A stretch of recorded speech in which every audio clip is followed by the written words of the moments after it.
Olá a todos e a todas.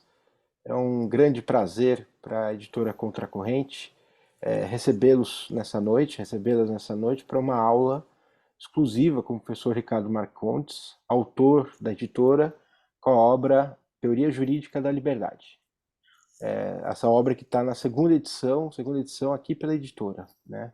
O professor Ricardo Marcondes Martins é mestre e doutor em Direito Administrativo pela PUC de São Paulo, professor de graduação, pós-graduação, especialização, mestrado e doutorado da PUC, membro do IDAP, da ZAN, IBEG, Rede Ibero-Americana de Contratação Pública, procurador do município de São Paulo, advogado consultivo, parecerista, coordenador da Revista de Direito Administrativo e Infraestrutura, da Revista Brasileira de Infraestrutura e da Revista Internacional de Direito Público. E é líder do grupo de pesquisa Ponderação no Direito Administrativo e Contrafações Administrativas, da PUC, registrado no CNPq. O currículo do professor Ricardo é muito mais extenso do que esse que eu acabei de passar. Isso aqui é só um breve resumo de todas as atividades que ele tem, né? Todos os assuntos que ele toca. O professor Ricardo, isso eu gostaria de deixar registrado, ao meu ver, o professor Augusto acho que vai corroborar com aquilo que eu vou dizer, é o maior exemplo que eu conheço de pesquisador na área do direito, né? Sua dedicação singular, seu rigor acadêmico, sua precisão técnica da linguagem tornam uma espécie rara no mundo jurídico, né? A dedicação do professor Ricardo, ao meu ver e ao ver de muitos, é equiparável a cientistas de outras áreas do conhecimento humano, como físicos, químicos, né? São referências de pesquisadores. Então eu queria agradecer aqui, professor Ricardo, pela sua presença, né, na noite de hoje, e também agradecer pela possibilidade da Contracorrente publicar essa obra, que hoje é apresentada ao nosso público no nosso clube de leitura, o Quebra Corrente. E obviamente que eu não poderia deixar o Ricardo começar a falar antes de passar a palavra ao professor Augusto Dalpozo, que é também professor da PUC, tem um currículo extensivo, extenso, tem autor da nossa editora também. E Guto, vou te passar aqui a palavra para você falar um pouquinho do Ricardo para a gente e da obra dele. Muito obrigado, Marinho. É uma honra enorme. Boa noite a todos e a todas que estão nos ouvindo. Realmente uma honra enorme e uma felicidade muito grande poder falar do Ricardo e também, obviamente, da obra, né, em si. Primeiro também parabenizar a Contracorrente, viu, Marinho, na sua pessoa, na pessoa do professor Rafael Valim, que realmente despontam hoje, né, dentre as editoras que existem, que infelizmente, né, tem muitas aí que acabam publicando obras de superficialidade e que realmente talvez nem seriam publicáveis, mas a Contracorrente tem um padrão de qualidade, de excelência nas suas publicações que realmente a tornam, na verdade, uma das editoras diferenciadas do mercado jurídico, e não só do mercado jurídico, mas de todas as áreas do conhecimento. Então, de antemão, parabenizar a Contracorrente por todo o trabalho que tem feito e especialmente agora por publicar essa segunda edição de uma obra tão importante quanto a obra do professor Ricardo.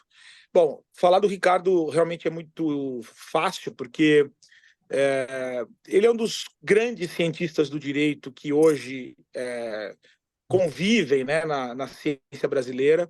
Eu não tenho dúvida que o Ricardo ele leva muito a sério e por isso os seus pressupostos metodológicos são sempre muito diferenciados em relação aos demais, porque ele tem uma coerência, uma harmonia no pensamento jurídico que ele enaltece, que realmente é digno de uma situação extremamente rara e incomum no direito brasileiro.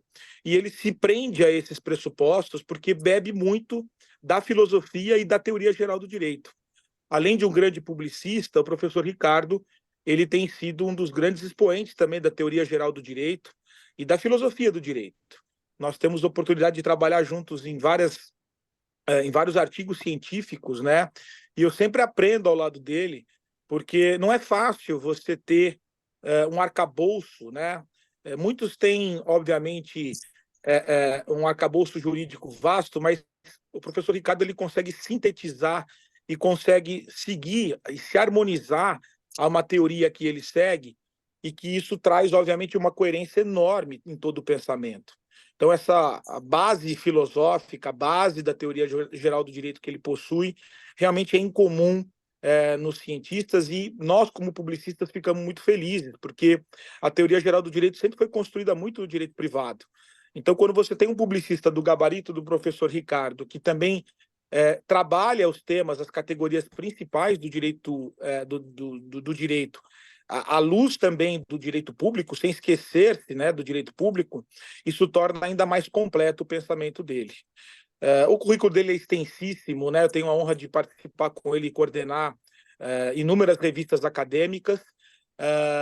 Ele na PUC de São Paulo, sem dúvida alguma, é um dos professores mais relevantes, que dá continuidade a essa escola tão importante de direito público, que é a Escola de Direito Público da PUC São Paulo. Tenho a honra de poder compartilhar com ele também a docência lá na PUC de São Paulo.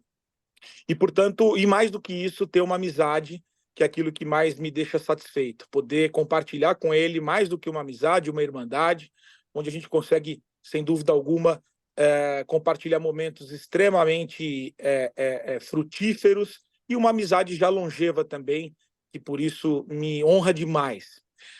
A obra que eu tive a honra de... Eu já, obviamente, já tinha tido contato com a obra, a primeira edição, agora a segunda edição, além de ainda mais completa, ficou ainda mais bonita, né? Uma capa, estávamos aqui comentando sobre a capa, também ficou maravilhosa, uma edição, e acho que isso é uma preocupação muito grande da Contracorrente, não só com o conteúdo, mas também com a forma, né? A forma é importante, a gente precisa... O livro precisa apetecer, né? Ele precisa ser um livro que dá vontade de você abrir, de manusear, de folhear, de poder... E eu sou meio antigo ainda, então gosto muito ainda do livro físico, né? O cheiro do papel, a qualidade do papel, poder grifar, poder refletir e ter várias ideias. O tema da liberdade é um dos temas talvez mais desafiadores, né? Que percorre não só a evolução da história, mas também do direito. E atualmente chega, né, através de várias mutações de significado, com um propósito muito específico, né, na atualidade, e acho que o professor Ricardo teve a qualidade de poder perpassar por esse tema, né, não só à luz da filosofia política, mas também de dar o conceito jurídico de liberdade, e com isso tentar, de alguma forma, categorizar esse direito fundamental e que é tão, né, às vezes desrespeitado nos dias atuais. Então, eu só tenho a agradecer, tive a honra de fazer o resumo da obra. A obra mereceria um resumo de quase 50 laudas, porque traz muitas ideias, muitas reflexões, e eu acho que essa obra é uma verdadeira plataforma de conhecimento, onde dela é possível se extrair uma série de inferências, de proposições, que certamente vai fazer o leitor se sentir absolutamente confortável de promover essas reflexões.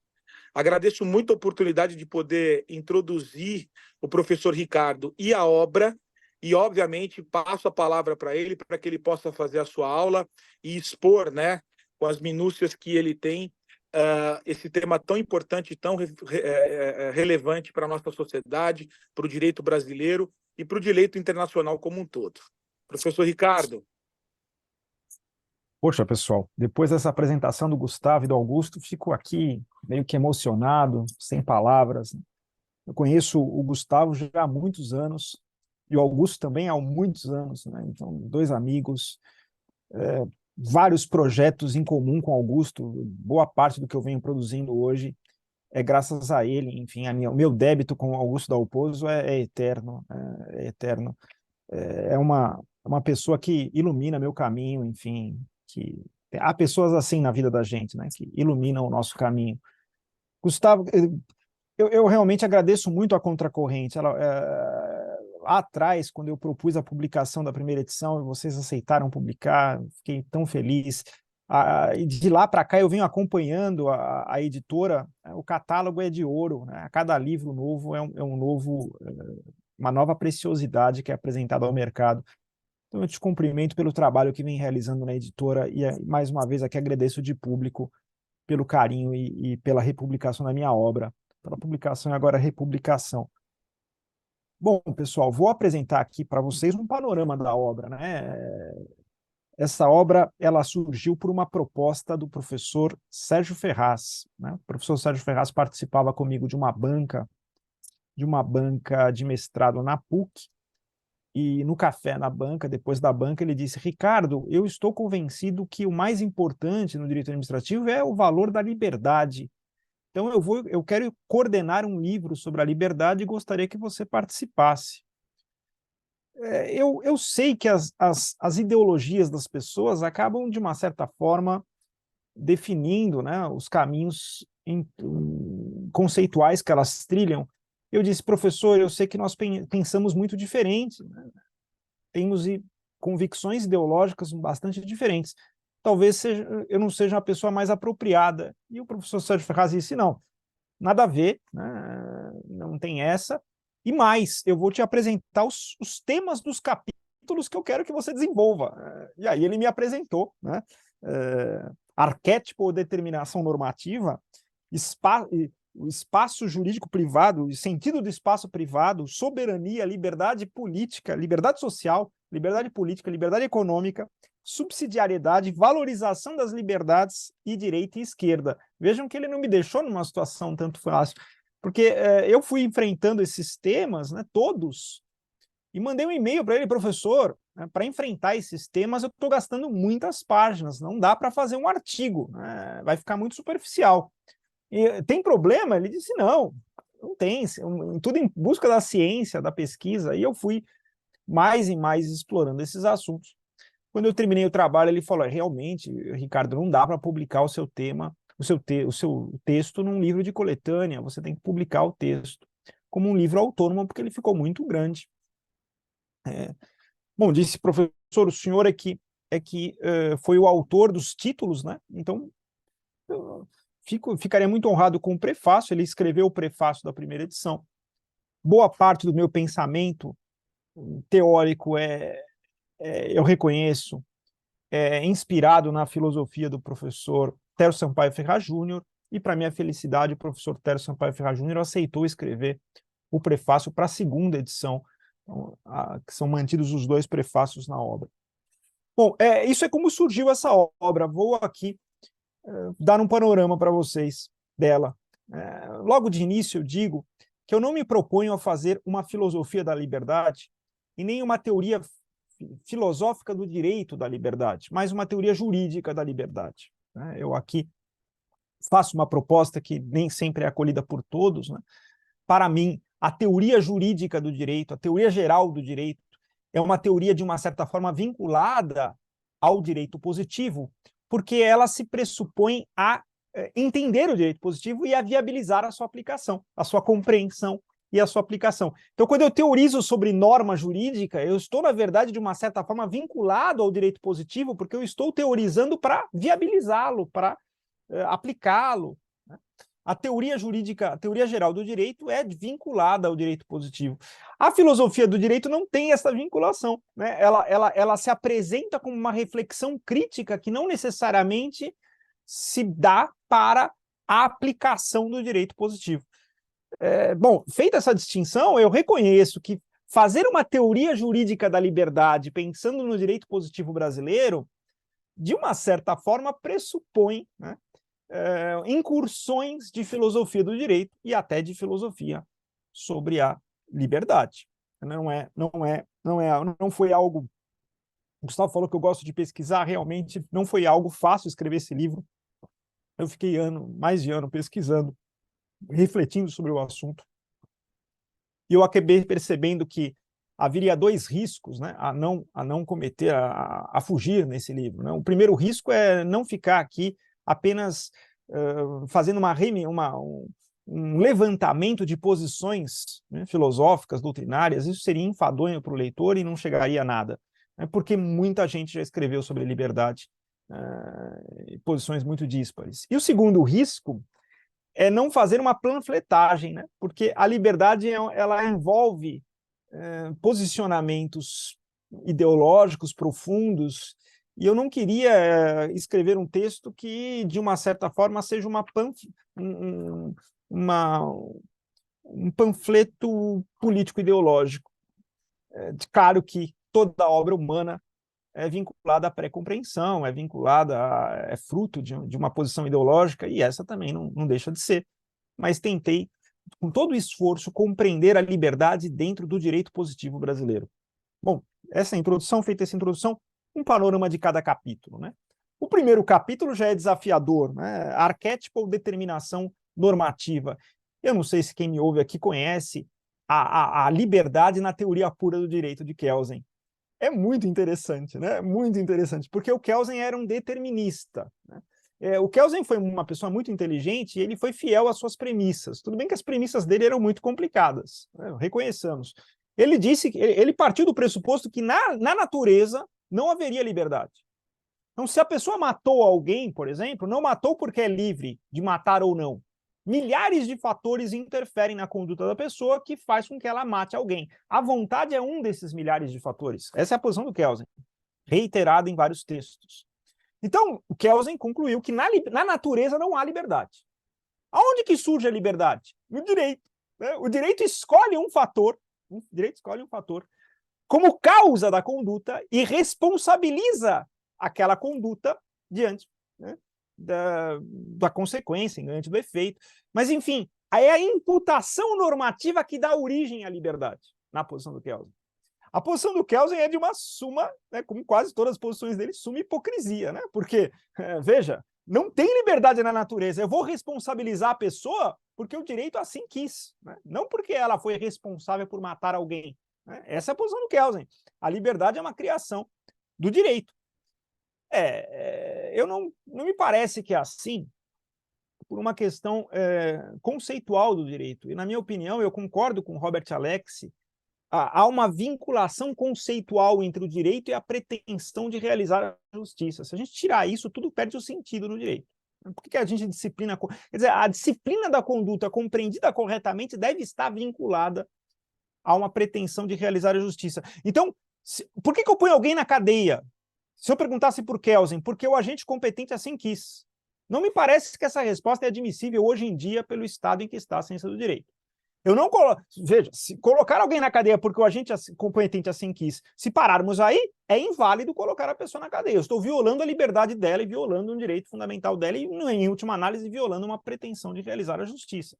Então, a gente tem que sempre partir de uma ponderação de valores, né? Eu sou partidário da teoria da ponderação. Quer dizer, a conduta da pessoa violou valores importantes no ordenamento e há como uma necessidade de tutela desses valores e estabelecer uma restrição, uma sanção de perda, de restrição à liberdade. Quer dizer, eu pus a pessoa na cadeia porque ela, pela conduta dela, ofendeu valores importantes perante o direito. Ora, se nós reconhecermos isso, a consequência acho que é imediata, né? No estágio atual da ciência do direito, na vinculação conceitual com a pretensão de justiça, dogmaticamente o direito pressupõe, né, a existência do livre-arbítrio. Ainda que na filosofia seja uma questão eternamente em aberto, se existe na natureza o livre-arbítrio ou não, dentro do direito ele é pressuposto. Então, se a pessoa é presa porque cometeu um crime, a gente pressupõe que ela poderia, pela vontade dela, não ter cometido esse crime. Então, não me parece que o direito, que a liberdade seja uma mera criação do direito, porque há aqui a pressuposição do livre-arbítrio, mas também não me parece, como pressupôs o professor Sérgio Ferraz, que seja um arquétipo, né? Que seja um mero modelo, que seja uma mera proposta esquemática, conceitual que o direito adere. Porque o direito é uma linguagem técnica que, quando é enunciada, de uma certa forma, estabelece uma mutação de significados, né? E me parece que o Kelsen também errou nisso, né? Não há uma total separação entre o ser e o dever ser, né? Esses mundos se conectam porque a realidade interfere na interpretação das normas. A norma...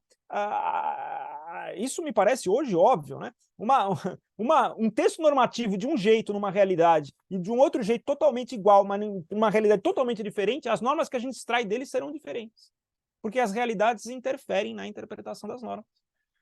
Então, veja, não é uma criação do direito, mas também não é um mero modelo a que o direito simplesmente adere, né?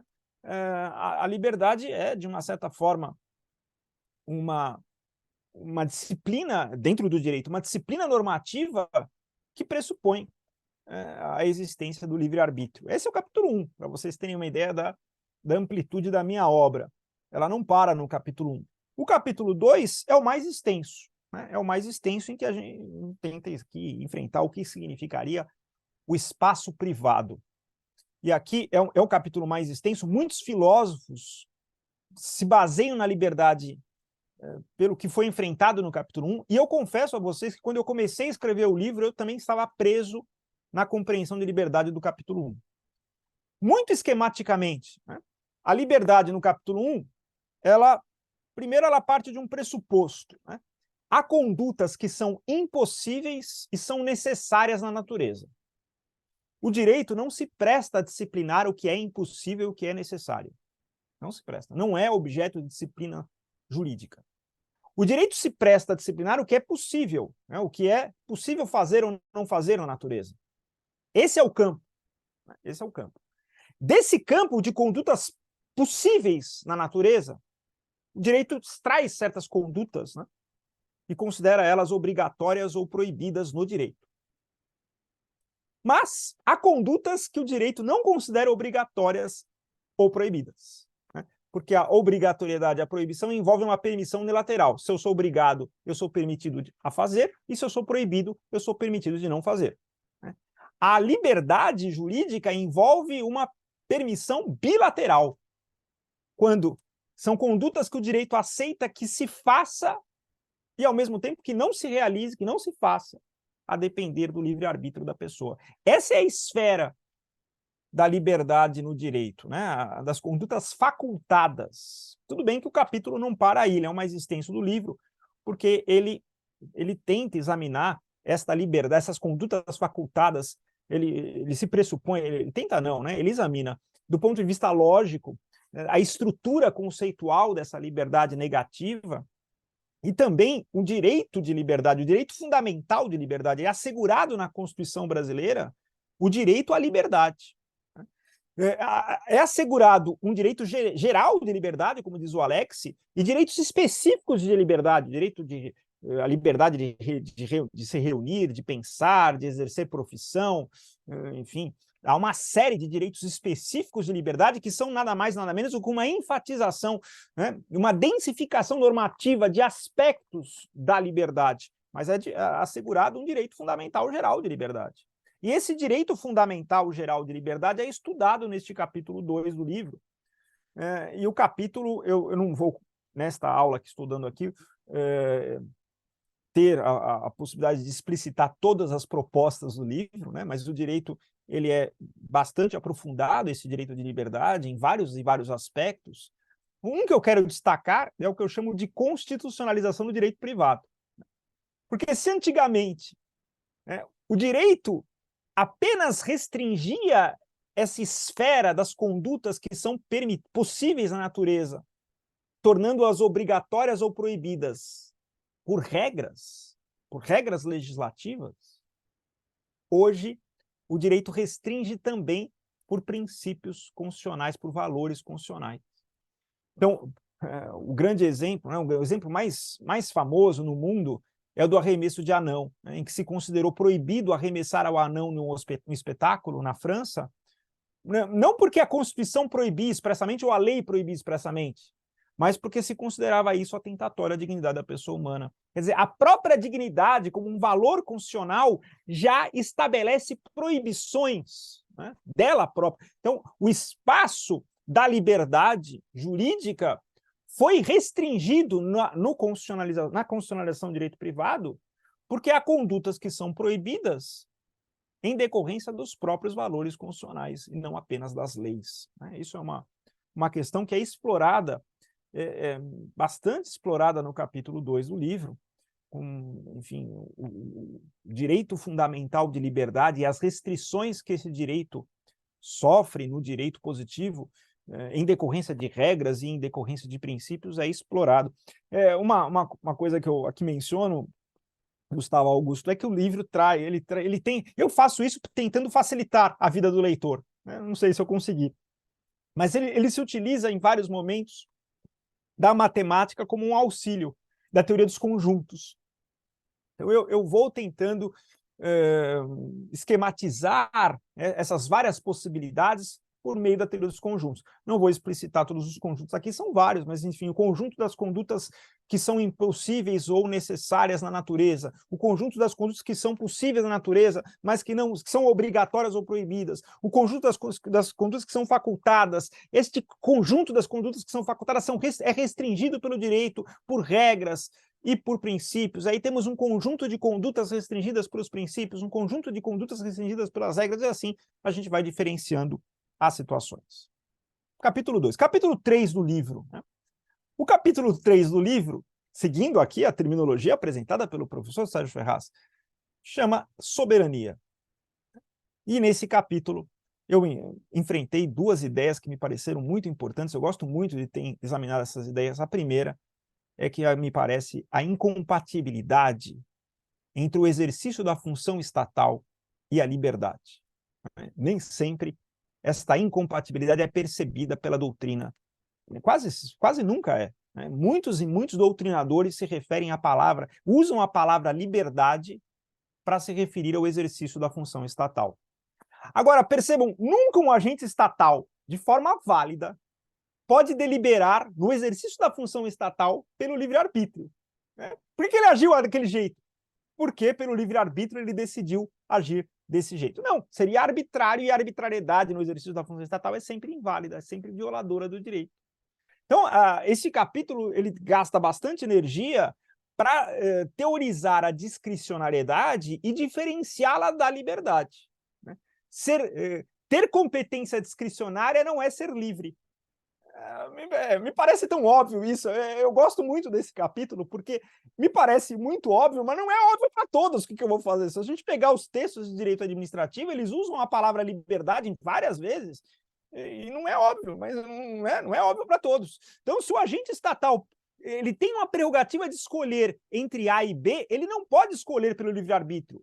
Ele não pode violar a impessoalidade, por exemplo, ele não pode violar a moralidade, ele tem que sempre buscar a máxima realização do interesse público. Então, se ele tem o dever de realizar o interesse público, ele não está agindo ali, escolhendo pelo livre-arbítrio. Liberdade não é. Liberdade não é. Então, esse é um ponto do capítulo 3 que eu gosto muito, que é a diferenciação entre a discricionariedade e a liberdade e a incompatibilidade conceitual do exercício da função estatal, né, da atividade estatal com o que a gente explicou no capítulo 2, com isso que a gente chama de liberdade.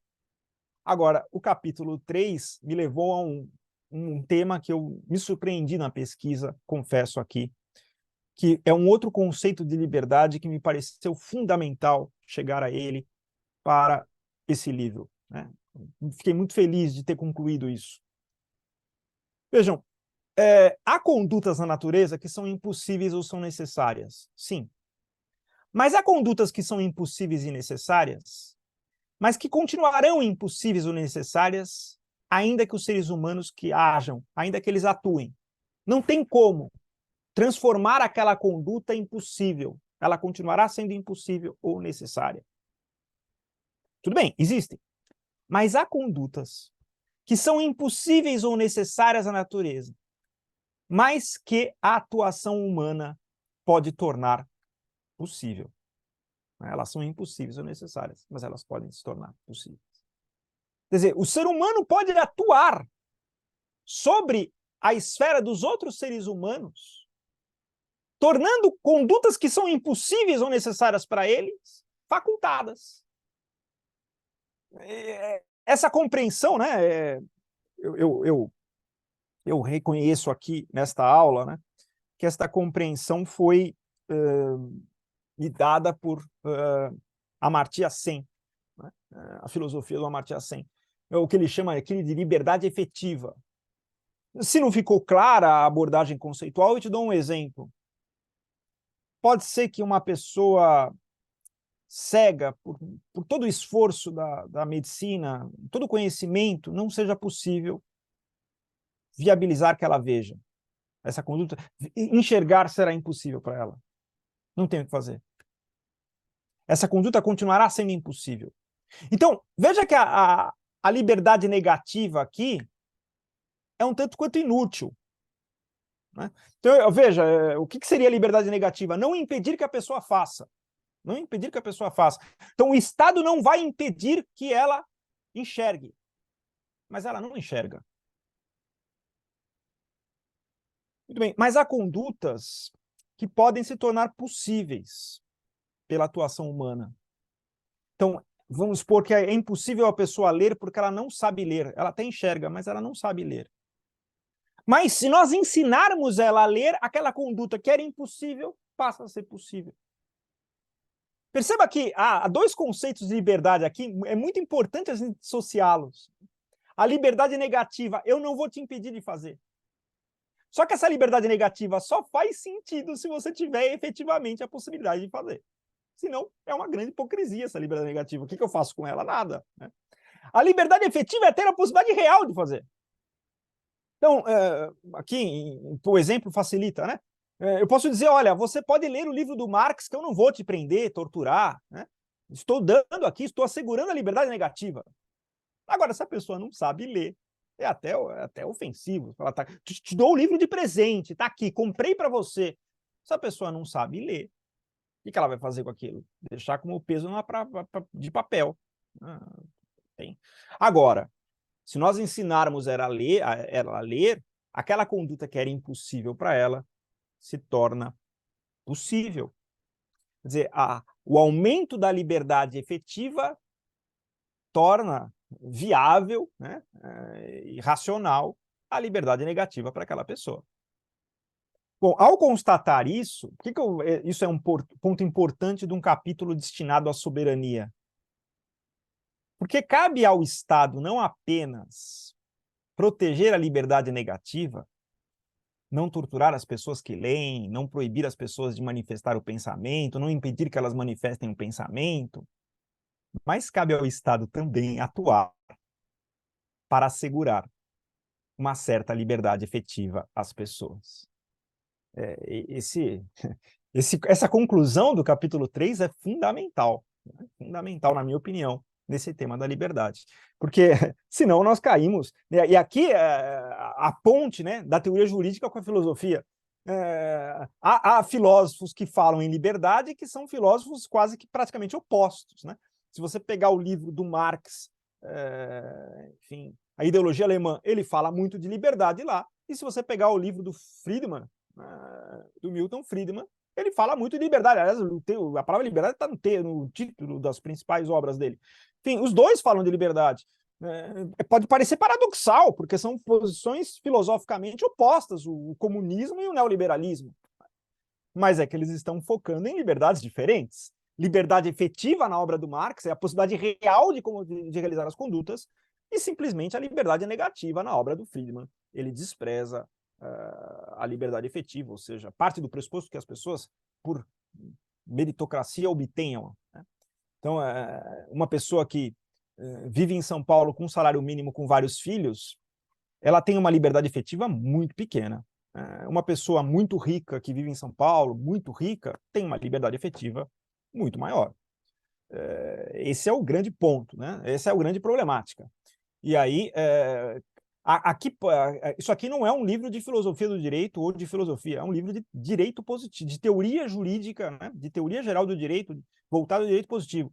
Então, a pergunta é, como entender isso no direito positivo vigente no Brasil?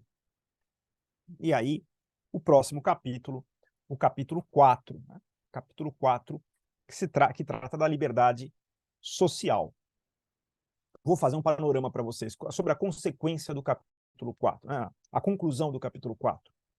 Na minha opinião, há uma exigência constitucional, uma imposição constitucional de que o Estado haja para garantir a liberdade efetiva a pessoas que não a têm até o mínimo vital, até o mínimo existencial. Então, até o mínimo existencial não precisa de lei, não precisa de maioria parlamentar, né? Não precisa da maioria do Congresso Nacional, não. É uma exigência que se extrai da própria Constituição. O Estado pode garantir pode impor, né, pode atuar em prol de uma extensão, de uma expansão da esfera da liberdade efetiva das pessoas, que não tem, além do mínimo vital. Mas isso vai depender da política, isso vai depender da maioria eleita, né? Isso vai depender da maioria parlamentar, enfim, da aprovação de leis. E a pergunta é, o Estado pode, no direito vigente no Brasil, atuar em prol da uniformização máxima da liberdade efetiva das pessoas?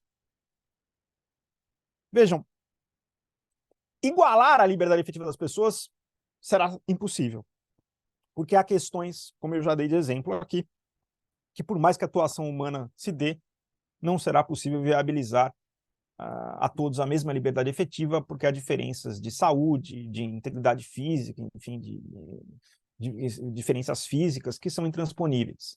Mas seria possível pensarmos um Estado que atue em prol da máxima equiparação possível. E, na minha opinião, no direito vigente, isso não é permitido.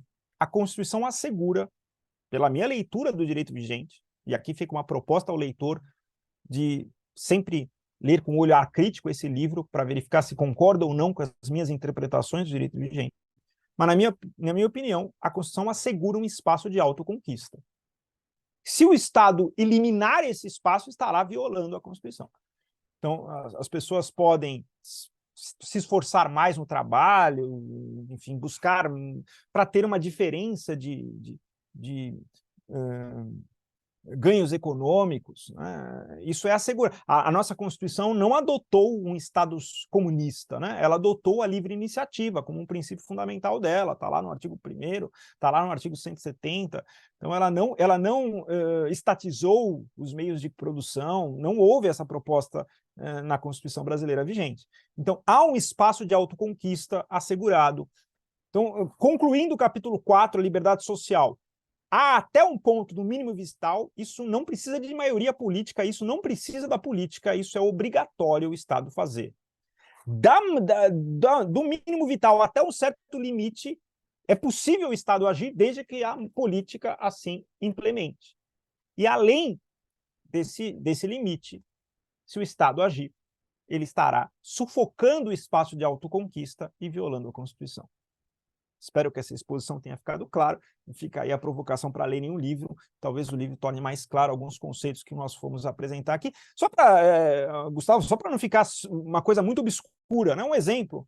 Vejam, na minha opinião, se extrai da própria Constituição um dever estatal de assegurar um teto às pessoas. A pessoa está jogada embaixo da ponte.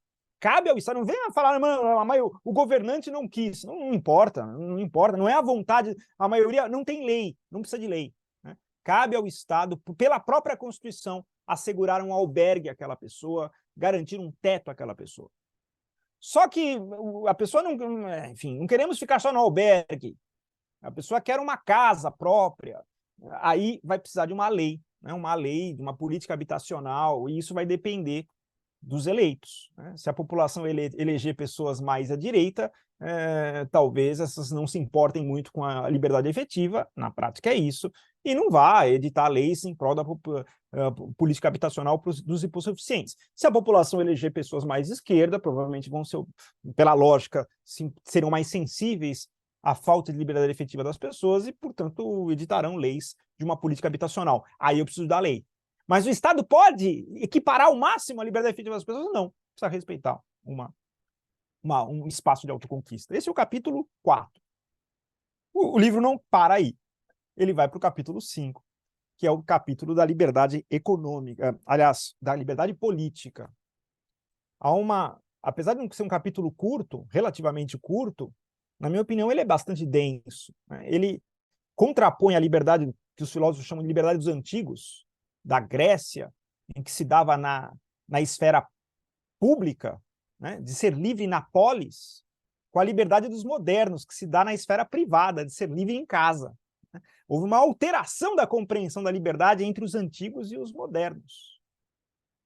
Só que, ao garantir a liberdade privada, os modernos foram perdendo a liberdade política. Esse é um grande problema, né? Por quê? Porque na compreensão atual da política, boa parte das decisões são ditadas pelos representantes, né? Isso é um problema. Esse capítulo ele discute isso. O Rousseau considerava, o grande teórico da democracia, do contrato social, que o corpo político não poderia ser representado. Ele expressamente isso aparece na filosofia do Rousseau. Quem inseriu? Os revolucionários franceses inseriram a representação inspirados no Rousseau, mas esqueceram que ele negava que o corpo político poderia ser representado. Ora, me parece que já é problemático na filosofia do próprio Rousseau dizer que o corpo político nunca erra, quanto mais dizer que o representante nunca erra, né? Então percebam como é problemática a liberdade política quando a gente insere a representação. Este capítulo discute, veja, discute esses problemas, né, de uma representação quando há a profissionalização da política, quando a pessoa se torna um profissional da política, e em cenários de democracia meramente formal, como diz o professor Celso Antônio Moreira de Mello. Vivenciamos no Brasil, nunca tivemos no Brasil uma democracia material que pressupõe uma educação generalizada da população, que pressupõe uma mídia plural. Enfim, o Brasil tem democracia formal, eleições periódicas serem realizadas, mas uma cidadania efetiva, isso a gente nunca teve no Brasil. Então, essa liberdade política é muito problemática em cenários de profissionalização densa da política e de democracia formal. Só que o livro não para... Ele é um livro de dogmática, né? De teoria jurídica voltada ao dogmática. Ele não para a apontar os problemas. Ele tenta te dar soluções dentro do direito positivo.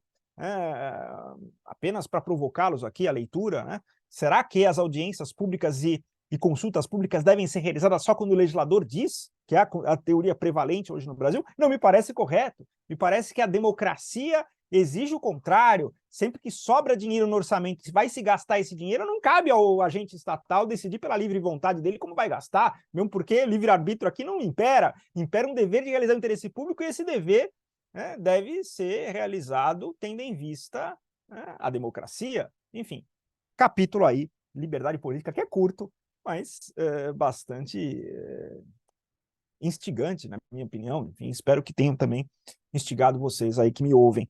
O capítulo 6 é um capítulo que eu também gosto muito. Ele é curto, mas ele é também bastante denso. Liberdade econômica. Liberdade econômica. Veja, a liberdade econômica é uma especificação da liberdade geral, né? É uma especificação da liberdade. Está garantida na Constituição brasileira a liberdade econômica. Os particulares podem realizar, pelo livre-arbítrio, atividade econômica no Brasil. Só que essa liberdade econômica, por óbvio, é restringida pelo Estado. E nós tentamos aqui, acho que conseguir, de uma certa forma, explicar rapidamente isso, essa restrição estatal, né? A regulação da atividade econômica, a regulação por direção, a regulação por indução. E uma coisa que os neoliberais negam, mas não me parece possível negar, enfim, só por ideologia, a regulação por participação direta do Estado na economia. Só que, veja, a restrição da liberdade econômica não se dá apenas pela regulação. E aqui o tema que eu gosto muito, sou apaixonado pelo tema, que é o tema dos serviços públicos. Há uma série de atividades materiais que foi tirada da esfera da liberdade econômica e imputada ao Estado. São serviços públicos. Mas por que são? Eu gosto muito de uma frase muito difundida pelo meu eterno professor Celso Antônio Moreira de Mello, de Inácio Ramonet, né? O serviço público é o serviço de quem não tem... É o patrimônio de quem não tem patrimônio. As pessoas que têm carro não precisam de transporte coletivo de passageiros. As pessoas que têm dinheiro para pagar um plano de saúde não precisam de serviço público de saúde. As pessoas que têm, enfim, dinheiro para pagar uma escola privada não precisam de escola pública. Mas quem não tem dinheiro? Se não tiver Estado, vai ficar sem transporte coletivo, vai ficar sem educação para os seus filhos, vai ficar sem saúde para a sua família. Mas o que eu percebi nesse capítulo é que os serviços públicos não apenas existem por causa desses serviços sociais. Há uma série de serviços públicos que existem porque a prestação deles é incompatível com a liberdade. Então imagine a pessoa me dar serviço de energia elétrica, de gás canalizado, de água potável, pela liberdade, quando quer, né? Se não quiser me dar mais, Gustavo, interrompe, Augusto, interrompe e não dá mais, porque é livre-arbítrio. Veja, são atividades que são incompatíveis com a liberdade, por isso são imputadas ao Estado. Eu gosto muito desse capítulo, enfim, Espero que quem me ouça aqui tem o livro goste também. Mas o livro não para aí. Esse livro ele é relativamente extenso. Não é um livro grosso, né? Não é um livro muito grosso, mas ele tenta aí trilhar caminhos, né, para explicar a liberdade dentro do direito. O próximo capítulo é o capítulo 7 da subsidiariedade. Porque essa ideia da subsidiariedade é adorada pelos neoliberais, né? Quer dizer, o Estado só deve fazer aquilo que os particulares não fazem. É uma ideia maravilhosa para os neoliberais. Eu tento aqui mostrar algumas falácias, alguns equívocos dessa ideia. Primeiro, é um equívoco supor que o Estado só deve agir na atividade econômica para manter o equilíbrio do mercado. Não. Né? O Estado age na atividade econômica também para buscar um mercado mais justo, para a equidade econômica. E mais, né? Eu tento mostrar isso rapidamente. Existe o artigo 173 na Constituição e o artigo 174 com 2 artigos autônomos. O Estado tem que ter uma banca estatal, não só para melhor concorrência no mercado, e não só para um mercado mais justo. A atuação do Estado na atividade econômica não se dá apenas por regulação. Isso é uma falácia. Mas, além de um outro problema, a subsidiariedade não se aplica aos serviços públicos. O Estado não presta serviço público porque os particulares não prestam a contento. A ideia é outra. Meu Deus, a ideia é outra. Só que, veja, eu não quero me estender muito nessa minha exposição, mas eu quero aqui provocá-los, né? Porque o Estado pode fomentar, pode incentivar, né? E aqui eu cheguei à conclusão que a chamada terceira via, né, Antônio Giddens, na verdade é neoliberalismo disfarçado com outra roupagem, né? Então o Estado é ruim, o Estado não deve fazer. Se o Estado não deve fazer, o que ele faz? Ele financia os particulares a fazerem. Terceira via. Enfim, há um problema aqui. Há um grande problema. Né? Porque, veja, na minha opinião, o Estado só deve financiar, ele só deve fomentar, ele só deve incentivar no campo dos serviços públicos, naquilo em que o próprio Estado for insuficiente. É o que eu chamo de subsidiariedade às avessas. O Estado vai estimular a realizar atividade de educação, a saúde, sim, naquilo em que o serviço público de educação e saúde forem insuficientes, que é um dever primeiro de prestar o serviço de educação e saúde. E para terminar esse capítulo, uma outra proposta, enfim, que há uma subsidiariedade não na decisão de prestar o serviço público, mas talvez, num primeiro momento, para quem prestar. Né? Defendo isso. Se eu não tenho condições de prestar para todos de forma ótima, que eu primeiro preste para quem necessita. Sim, vejam que é um capítulo bem polêmico. Aliás, esse livro ele é recheado de teorias e de provocações polêmicas, eu não nego. Né? O outro capítulo, valorização das liberdades, ele tenta, penúltimo capítulo do livro, ele tenta mostrar aqui o porquê que os filósofos divergem tanto ao falar do mesmo assunto. Né? Então, um Estado socialista, tudo bem que a palavra socialista é muito ambígua, né? Se é coletivização dos meios de produção, ela tem um significado, mas eu gosto muito de uma frase do Norberto Bobbio, em que diz que socialismo, se for olhar as pessoas como mais iguais do que diferentes, não necessariamente a coletivização dos meios de produção, é outro significado. Vai depender muito do que se chama de socialismo. Mas um Estado em que busca a igualação máxima da liberdade efetiva das pessoas, eu poderia chamar aqui de Estado socialista ou Estado comunista. Esse Estado, como eu disse, não foi instituído pela Constituição de 88, na minha opinião, que estabeleceu a livre iniciativa, enfim, a liberdade privada, garantida como um princípio da ordem econômica. Mas também um Estado regulador, que se presta apenas a atuar como um árbitro dos agentes econômicos para manter o livre jogo do mercado, né?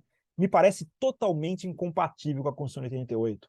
Totalmente incompatível. Há juristas que eu e o Augusto entrevistamos que falaram, na minha opinião, a Constituição brasileira estabeleceu um Estado regulador. Meu Deus do céu, é a antítese total e absoluta de uma compreensão dogmática da Constituição brasileira vigente. Mas então, qual é o Estado mais afinado? Né? O Estado em que tem o dever, independentemente da política, de garantir o mínimo, de assegurar o mínimo existencial para todos.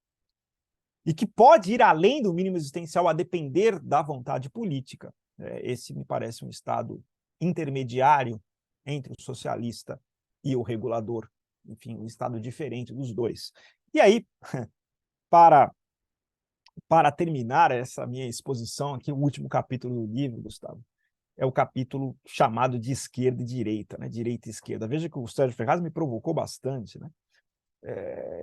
Mas eu enfatizo, né? A ideia não foi fazer um livro panfletário, nem um livro de filosofia, simplesmente, nem de filosofia do direito, e sim buscar qual que seria a compreensão da Constituição brasileira vigente, a interpretação correta do texto constitucional vigente no Brasil, à luz dessa dia de esquerda e direita. E aqui eu me inspirei muito na obra do Norberto Bobbio sobre esquerda e direita, né? Há uma posição de exclusão, né, de um terceiro e de inclusão de um terceiro. Né? Quer dizer, a exclusão de um terceiro, será que não é possível um terceiro? Né? E aqui eu debato, na minha opinião, a terceira via é um neoliberalismo disfarçado, né? Enfim, substituir o Estado por um mero Estado que incentiva e não age. Mas também a inclusão desse terceiro, quer dizer, o centro, né? O centro entre a esquerda e a direita, há quem negue, há quem diga que a Constituição brasileira não adotou uma posição de esquerda, nem uma posição de direita, mas uma posição de centro.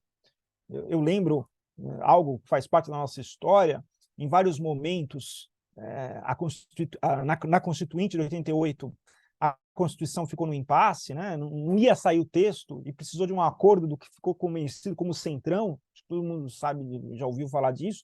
Quer dizer, o Centrão agiu várias vezes para viabilizar o texto. Quer dizer, será que nós temos uma posição de acordo, né, de centro, não tanto de um lado como não tanto de outro?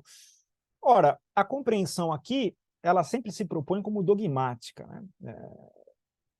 Primeiro, aqueles que negam a existência dessa dia de hoje me parecem, por óbvio, equivocados. Essa díade continua existindo, ela talvez não tenha exatamente a origem histórica da Revolução Francesa, entre quem sentava à esquerda, quem sentava à direita na Revolução, sim, isso ficou na história, mas há posições muito claras, né?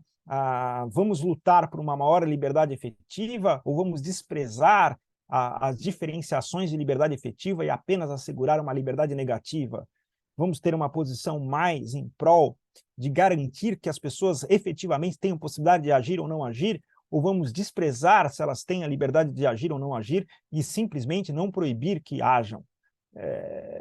A díade existe. Negar essa díade é uma grande hipocrisia, né? Agora, a pergunta qual é a posição? Eu sempre inspirado aqui em Gadamer, né? Quem olha só um espelho não interpreta. Né? Quem olha para o objeto e só consegue ver o seu reflexo no objeto, não interpretou o objeto. A gente precisa ter um esforço para conseguir entender o que está ali, né? E não apenas o que está em nós. Né? Aí é interpretar. Quer dizer, qual é a interpretação correta do direito vigente, no direito constitucional vigente no Brasil? Me parece que, como a Constituição impõe ao Estado assegurar efetivamente o mínimo vital, independentemente de uma maioria parlamentar, independentemente de uma política, independentemente de quem é eleito, né? Acho que a Constituição brasileira está mais para a esquerda do que para a direita. Essa é a leitura que me parece correta da Constituição brasileira, mas claro que o livro termina com uma grande, eu não nego, uma grande provocação ao leitor. Uma provocação ao leitor que talvez seja do agrado da Contracorrente, que é uma editora que tanto me inspira. Enfim, estamos também na Contracorrente, Gustavo.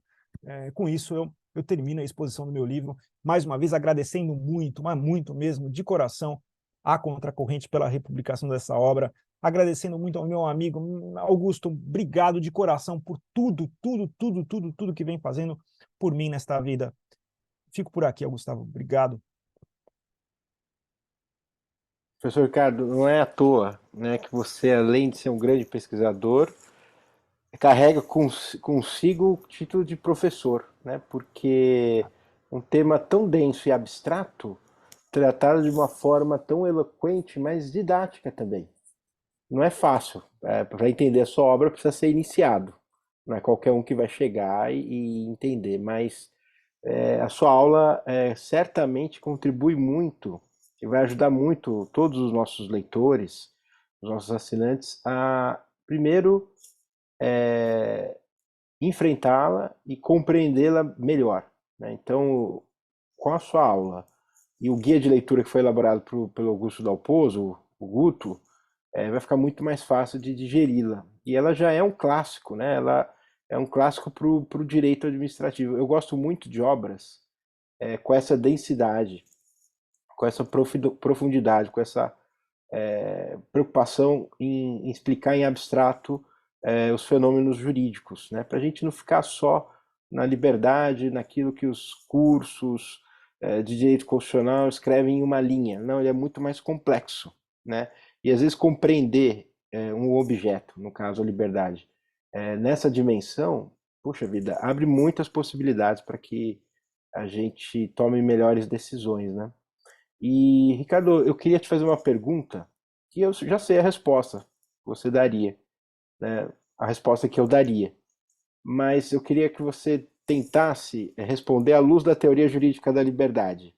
O Milei, o Javier Milei, eleito presidente, empossado presidente da Argentina, não sei se você acompanha as notícias, para reduzir ou para tentar impedir as manifestações, a primeira manifestação contra o seu primeiro governo, o seu governo,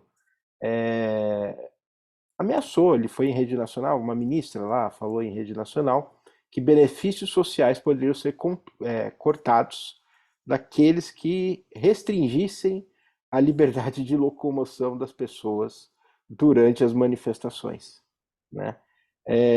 Isso é um absurdo, né? Acho que à luz da nossa Constituição e com certeza à luz da Constituição argentina também, né? Então, partindo desse pressuposto que existe uma simetria normativa e de valores entre as constituições, e realmente ela existe, como que você vê e como você enxerga um ato como esse? Sem a gente precisar entrar na questão política do negócio, né?